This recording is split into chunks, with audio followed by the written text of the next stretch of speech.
Rachmaninoff's Prelude, Opus 32, number 1, in C major, the beginning of an epic cycle of 13 preludes. And this prelude is a prelude to the preludes, in the sense that it gives us a sneak preview of what's coming. So we start in the key of C major, and you would expect the tonality of C, wouldn't you? Something like that. And what does Rachmaninoff do? But to immediately introduce another tonality, the flatted 6th scale degree, the A flat.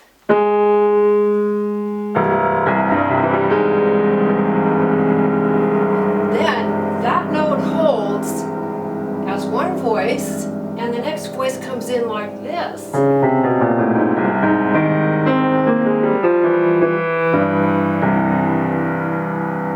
And what I hear in this is this combination of notes. And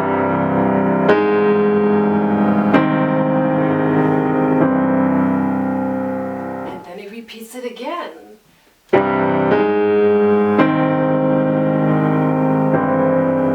That's so beautiful. And then he goes on to another A flat octave, and this time you get to hold that with your sostenuto pedal, if you have one, and playing the left hand alone. We'll go on.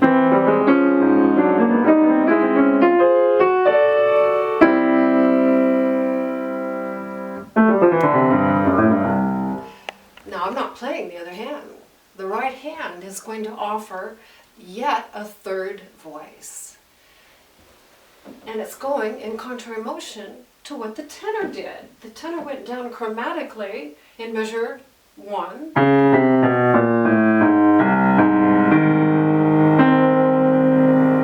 Very big and open sound and generous. And coming down in the major.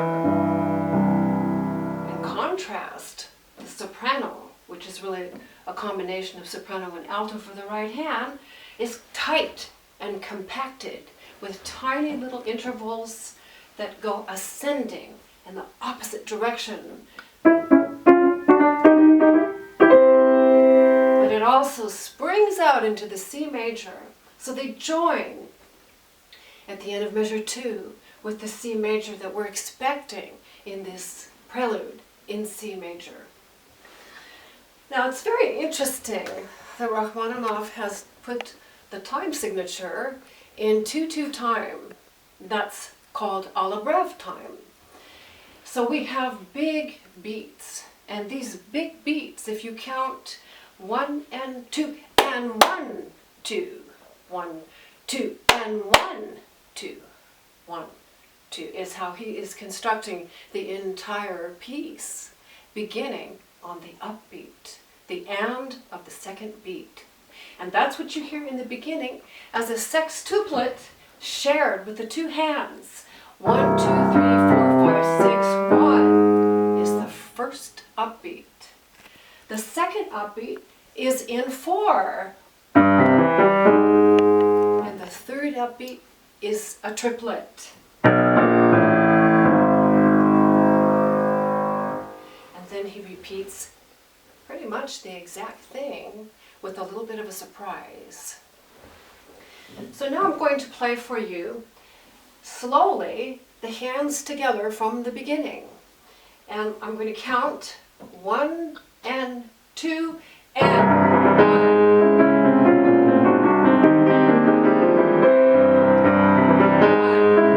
2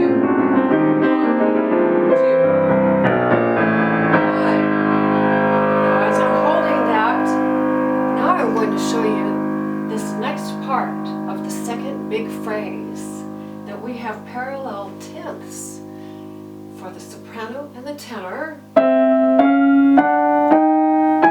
which depart out the soprano's D flat, and they join these G's. But there are 2 more voices in here. There is an alto with beat notes that go up chromatically, and there's a bass part that actually is a 12th lower with these beat notes. And you put those together, how dissonant that is?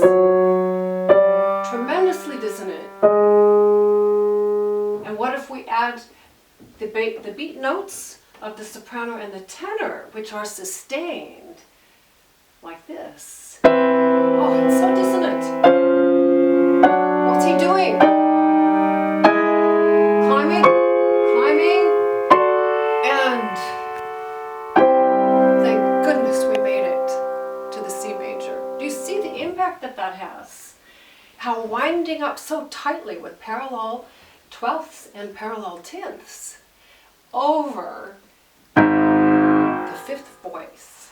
And that brings me now to this point I want to make about Rachmaninoff being at master level, one of maybe the only composer, pianist, and conductor in recent memory who was really at stellar level on all three of those. And so everything he wrote for the piano, he had in mind, I believe, orchestra and the combination of the different textures and colors and contrasts that only the orchestra can give. And that's in this piece.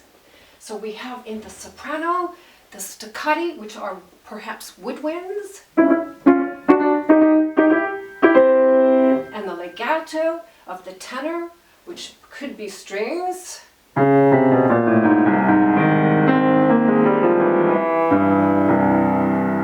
And the beautiful octave that we hear 3 times, which I hear as a horn sustaining that A flat. Twice and 3 times. There is one more element that I need to tell you about, and that is when we had the parallel 12ths between the alto and the bass, they are actually, the full parts are triplets. And they sound like this. Measure 5. The alto part.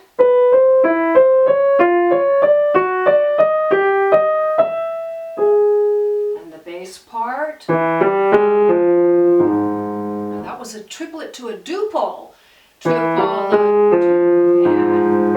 and triplets.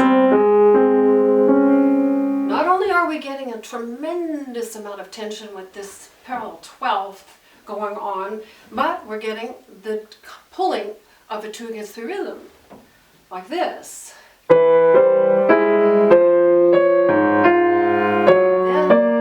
all triplets.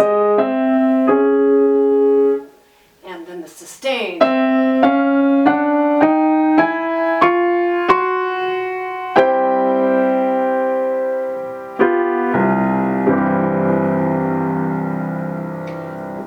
As written, see how my no hands and the sound is going. We want that note to sustain while these voices are playing.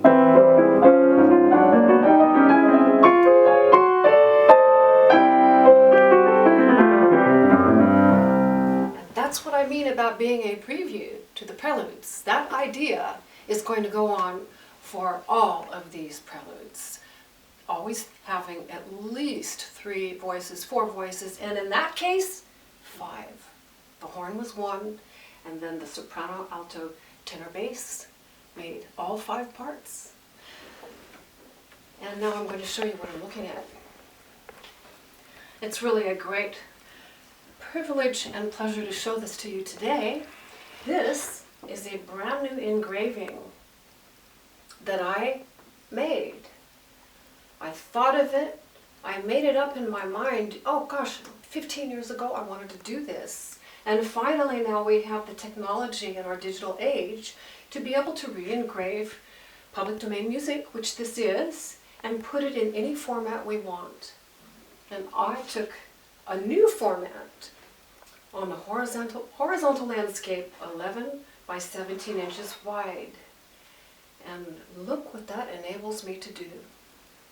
To get enormously long phrases or systems as I call them. System 2, System 3, that's your page 1. And so what he's done here, you can see the architecture beautifully. Now mine's all marked up in color for the lesson. Your version comes like this, black and white. You do get colors, and I'll show you that in a minute. But your working copy, which is 3 pages long, is black and white, like this. And you can get your own chart from my website, sallychristianmusic.com, as digital downloads. So I want to show you what he's done. Looking at that A-flat bass, which happened with your sextuplet upbeat here.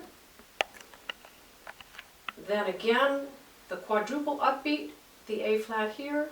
That's a 2-measure phrase, a 2-measure phrase, and the final triplet upbeat to the low A-flat, created with all of the tension of the 5-part harmony, ascending, ascending, ascending, and spilling out the C tonality of C major and down as a 4-measure phrase. And he's going to now, are you ready for this? We've had our 8 measures in the form of a 2-measure, a 2-measure, and a 4. Now he's going to take another upbeat and listen to what he does. Expanding 2 ways. A new tonality up as a whole step to B flat, and then A flat, and then G. Another upbeat for the repetition.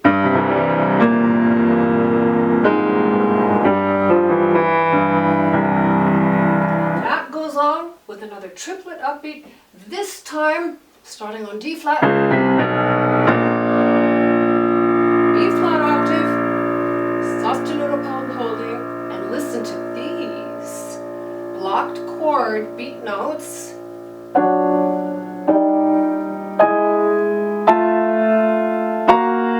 You've heard this before.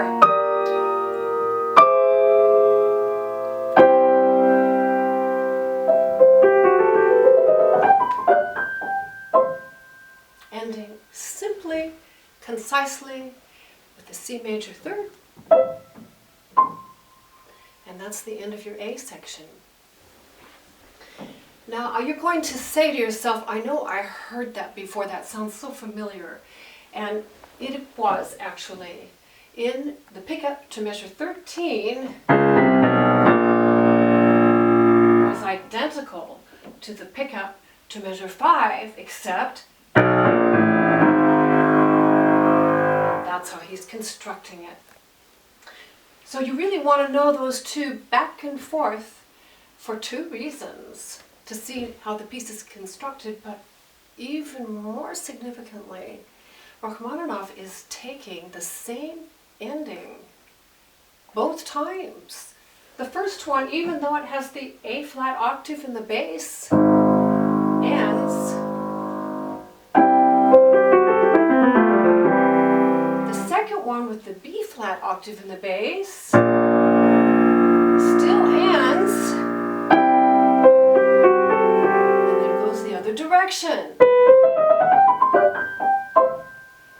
That's pretty ingenious to think of that. And I'm going to show you now maybe my favorite part of the chart package, the satellite view. I adore the satellite views. And this is on the 11 by 17 vertical direction. And this is your entire piece. You get this, just like this, with these colors. You also get it in black and white. And you can print it on the larger size, the 11 by 17, or you can print it on the regular 8.5 by 11 as a travel copy, travel size. And I have just taken some heavy tape and taped these two together. And it's nice because they fold like that, fit with all your other chart pieces of paper that are on cardstock, printed, which you have printed on cardstock. So it takes up no more room, but you can actually play the entire piece putting this on the music rack once you have the notes fairly well under your hands. And let's just take a look here at the overview of the piece. This is so powerful. This is the mind of Rachmaninoff at work here. The piece is in ternary form, which just means A, B, A. And I took the A section and put it all in this pink box. The B section I put in the blue box. And then the return of the A is again in the pink, and the coda is in the green. That's the big view.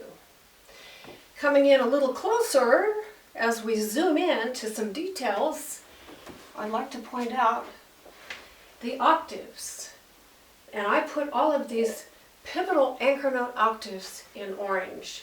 And you can see, starting with the upbeat here, and the first full measure 1 is the A flat, another A flat, that's the first 2 measure phrase, and the third A flat octave down the octave as a 4 measure phrase.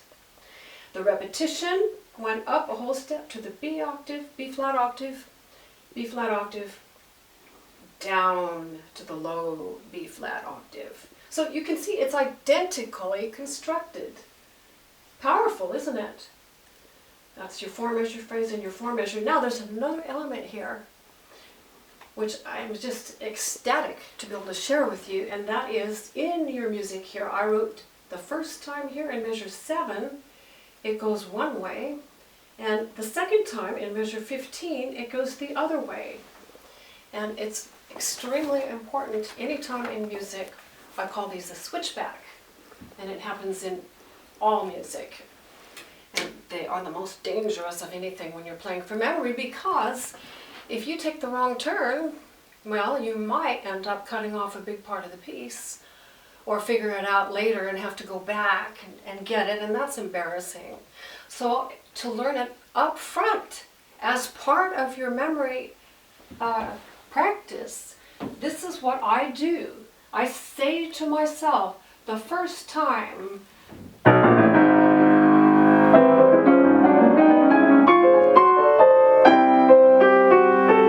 right hand, fourth finger on E and go down.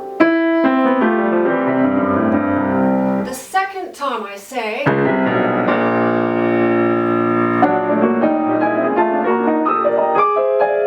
same thing here.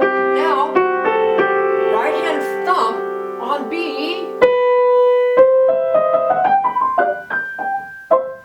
and it goes up to close with the simple C major. That's very powerful. One more thing I want to show you about these charts that are very helpful, because they're loose leaf, they're not bound. You can actually lay them over and see similar material.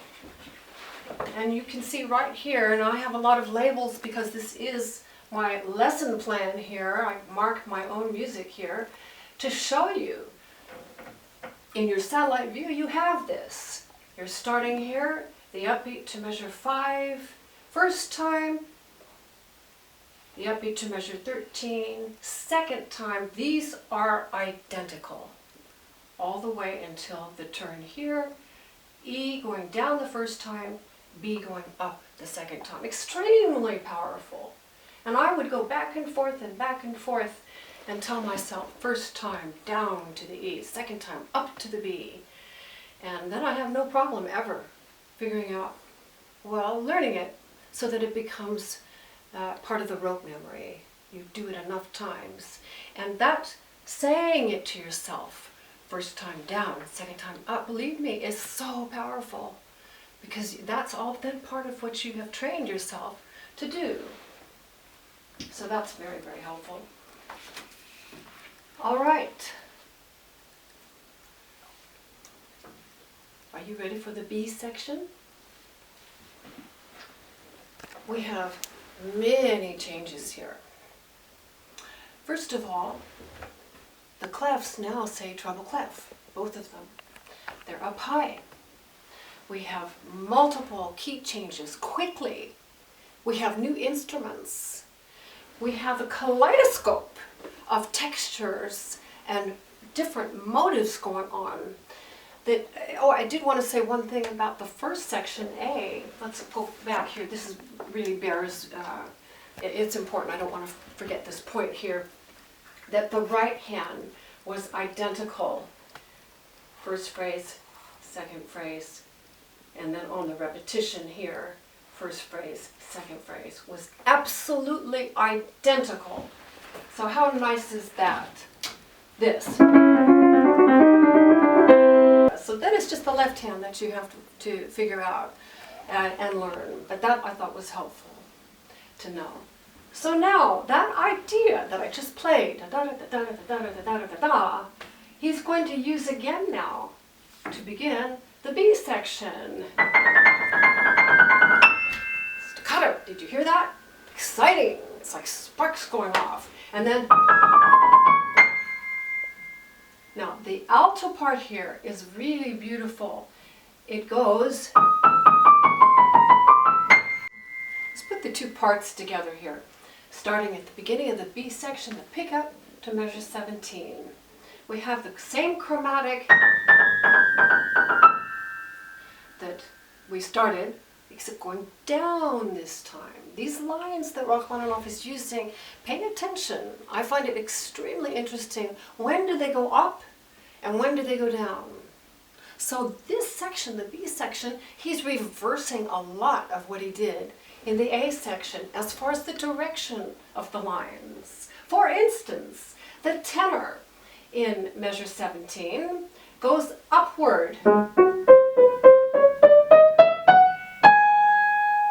you put the other part below it, which is really the tenor and the bass together, becomes double stops. All these different intervals. Third, sixth, fourth, fifth, third, chord, fifth, third. Beautiful. That's E major, isn't it? And then C major. And that's basically the first two measure phrase. Then the second two measure phrase goes chromatic and comes down. Listen to this.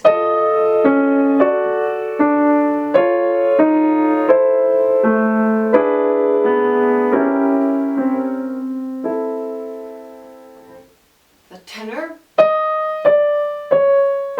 complete chromatic descent.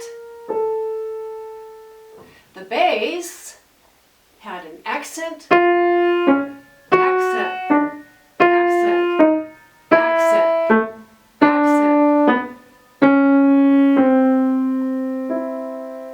And if you put those two parts together, I like to hear this in pairs. It's actually 3 different pairs. It's a good way to learn it. The first pair sounds like this. Second pair. Third pair. Resolving to what? A minor. The relative minor of C major. That's what I mean. A lot of key changes here now. And the other part above it is going to be wildly spinning. I just love this alto part. I don't know how he thought of this. It reminds me of a little top spinning out of control. Listen to this line here, starting actually in measure 18. And then, this is very interesting.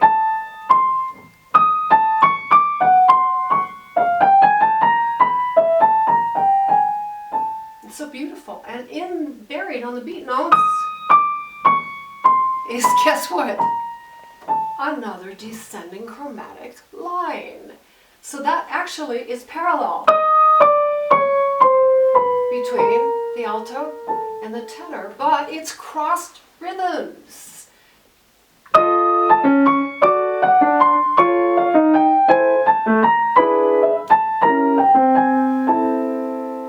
I didn't even play the soprano part. That soprano part is going to be from the beginning of the B section, a series of little staccati C's.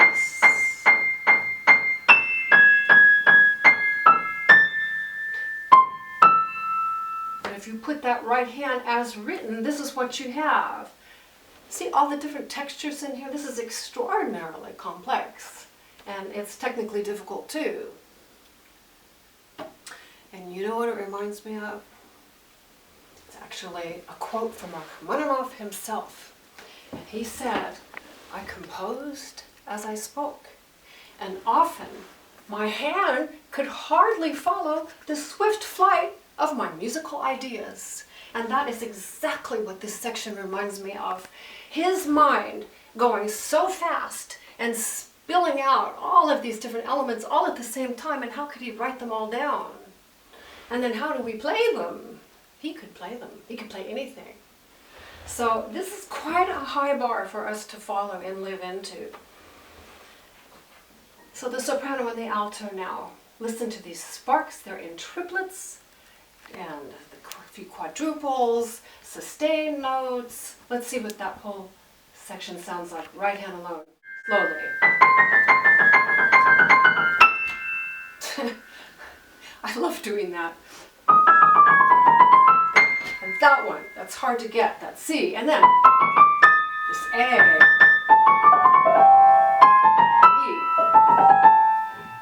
A, C, E, and that's buried.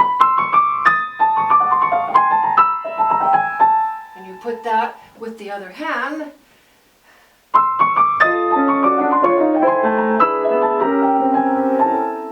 That was the end of the second two-measure phrase. Do you know where I'm going with this? Well, if he's going to follow the template that he did with the section A, he's going to give us a four-measure phrase now. Let's see if he does. I'm going to take the left hand alone first. As written, see if you hear any break in the phrase here. Okay.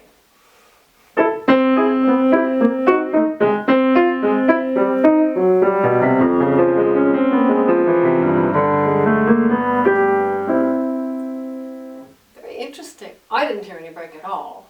And it went from duples that were staccato into legato fluid triplets to close and bring us back to our C major, where we really have never left.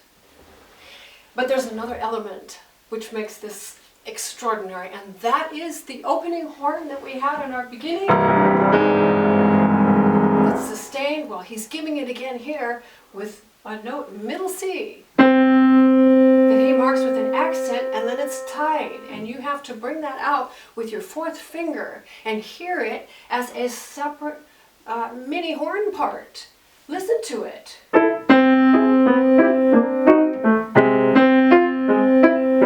how I'm holding it? And I have to dance around, pivoting on that fourth finger with these broken.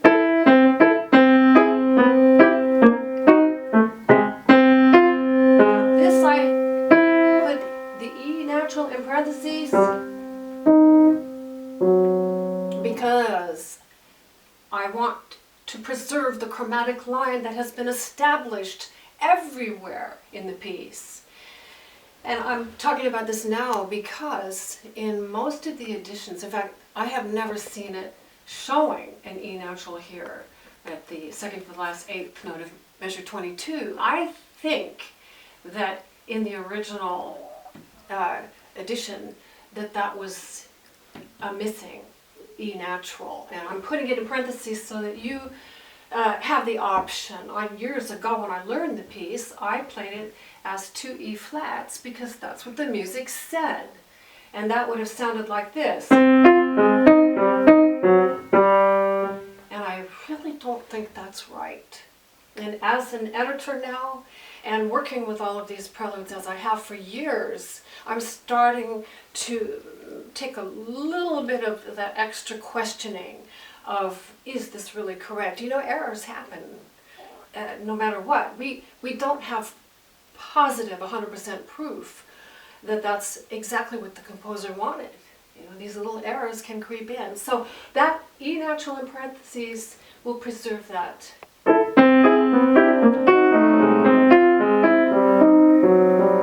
Now these gorgeous legato all of a sudden.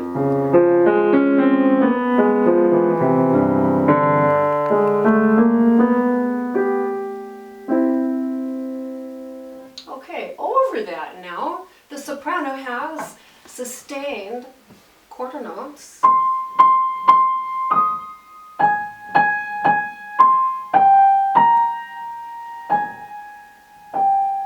And going into half notes, but it's the alto underneath that continues the triplet chromatic spiraling idea. Listen to this now. Alto by itself. One whole step right here. Imagine that fast. What instrument would that be?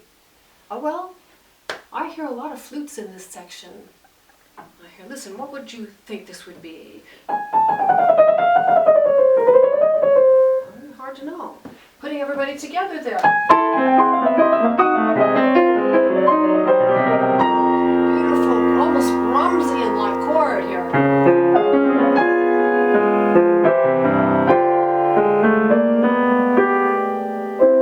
Coming out into C major. And you know what? That ending, the close of our B section, was exactly the same three notes that closed the A section. Pretty great, huh? So we know we have recapitulation. And let's go to our page 3 now and see how the return of our section A is the same as the very beginning and how it's different. So here we are now, the pickup to measure 26.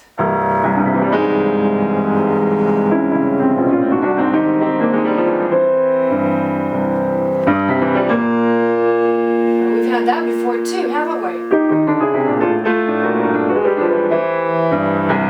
Ready for this? This chord is so gorgeous. Goodness.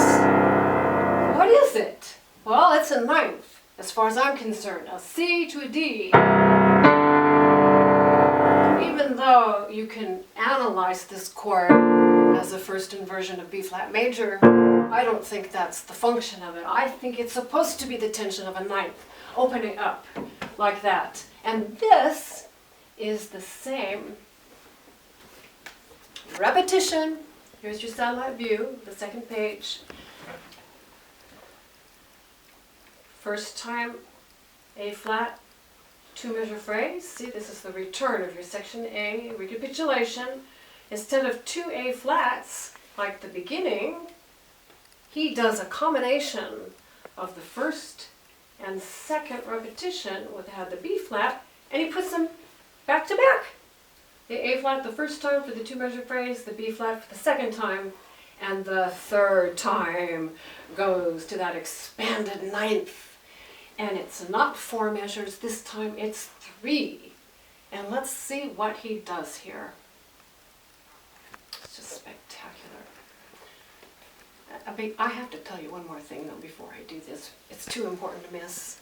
There are so many details. You know, I spend my whole life doing this, and I do it. I can't help it. It's so interesting to me. And once you start on discovery, it's like writing a term paper, and you get more information and you learn more, you think about it, and the ideas just keep growing. It's like a garden with new little seedlings that keep coming up.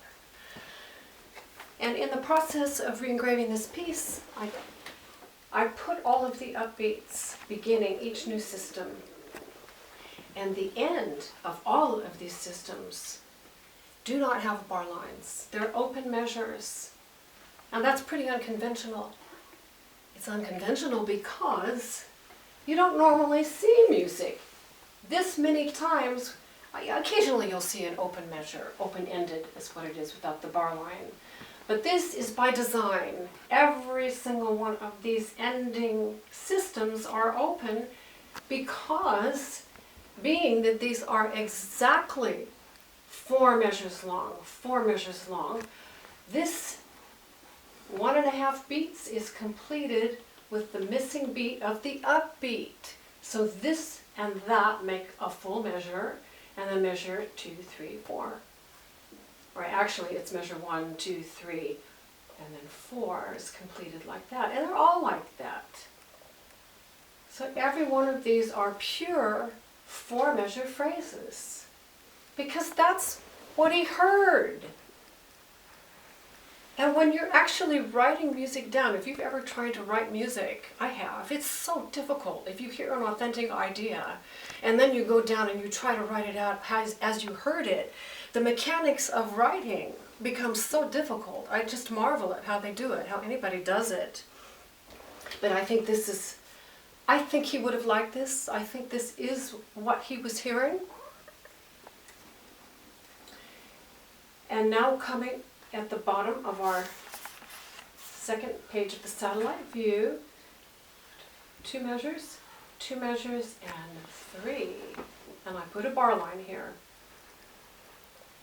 And then our coda. So let's see what that sounds like. I've been waiting for this. This is the final 3-measure phrase to wrap up the A of the recapitulation. Let's back up just a little bit and play the recapitulation as it is. I want to refresh our ears with this beautiful, rhapsodic, almost like a roar, a wave, whatever it is, it's expanding with our breath. It's expanding with our emotions.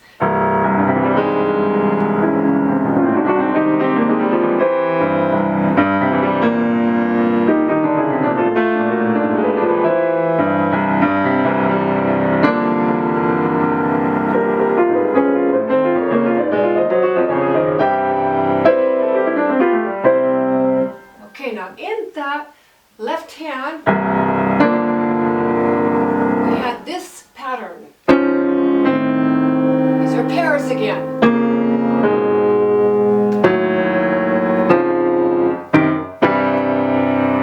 And there's that same wonderful chord,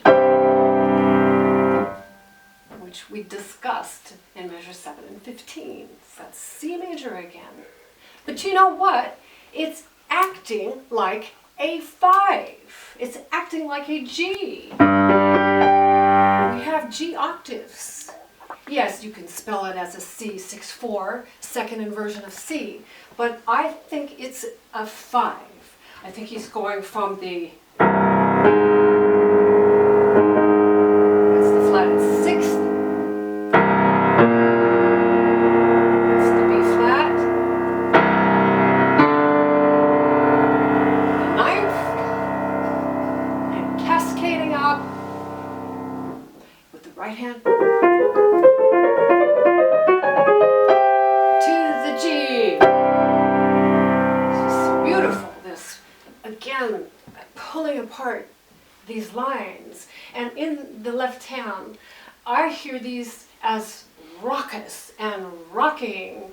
They're all in sounding like descending sixths.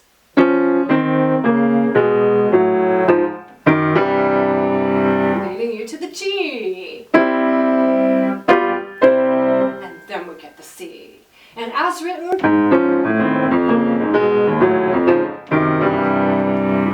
just da-dee-da-dee-da-dee-da-dee-da-da-da-da. You want to feel it like that. And on the right hand going the other way, it's anchored the thumb on the Fs.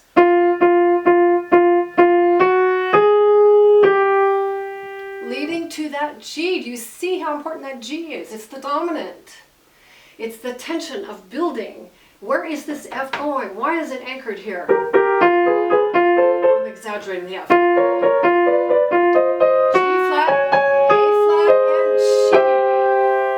G flat, A flat, and G. You see, it has to be because he's going on either edge, half steps of the G flat, above it, the A flat, and the G. It's clearly functioning as the G. So one last time, everybody together here. This is your final 3-measure close, leading to the coda.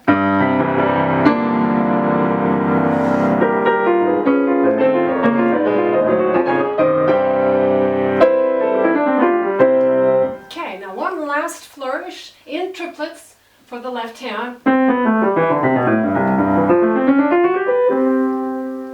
And one more set of triplets for the right with our same. And that together. Now one last passage here. Isn't that great? To scamper off like that. I have to tell you a story here. I have to tell you about the child that my husband and I had, which was our cat, our beautiful cat. We had her for 18 and a half years, and we called her the Scamper Cat because she used to scamper up the stairs, and I would marvel at her agility and her lightness and her accuracy going up those stairs. And that's the sort of feeling you want to have when you play this passage. And to get that now, what we'll do is to break it down. Left, right, left, right, left, right, left, right, left, right, left, right, right, right. It's complicated. There are lots of, conflicting dissonances in here. But if it's played, and it has accents too. It's lovely. So that whole last thing, it brought us to the C way up high. Just a single octave. But he doesn't end like that. He ends like this. With a series marked meno mosso, poco meno mosso, a little less moving of these beautiful chords.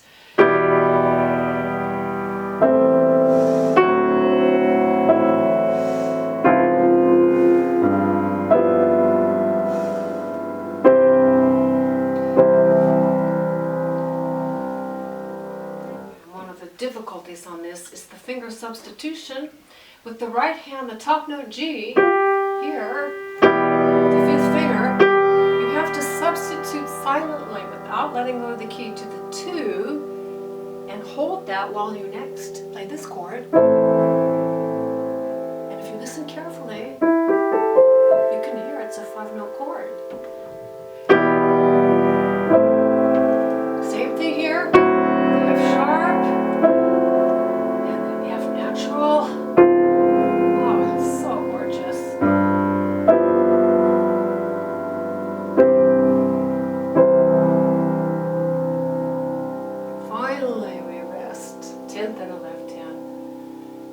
Octave in the right on C major.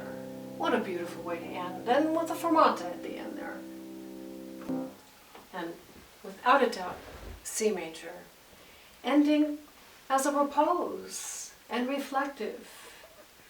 And quite a surprise after the whirlwind of pyrotechnics that we've had. And now this brings me to my close.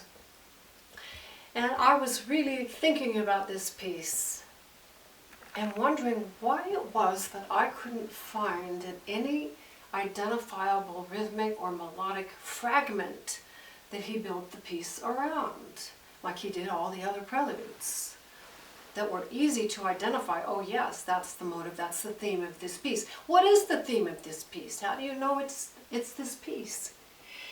And when I looked at those octaves, which outline the big notes,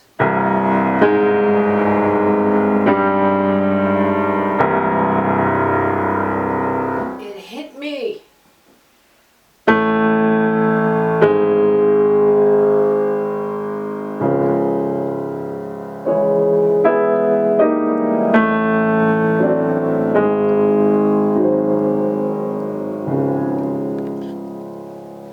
Almost 20 years earlier, the first prelude he ever wrote, the Opus 3 number 2 in C sharp minor, what I just played, that is the template, I think.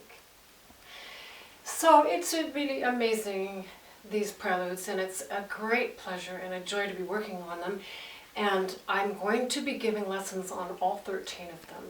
So I look forward to having 12 more lessons with you on this incredible cycle of the Opus 32 preludes. I hope this has been helpful for you.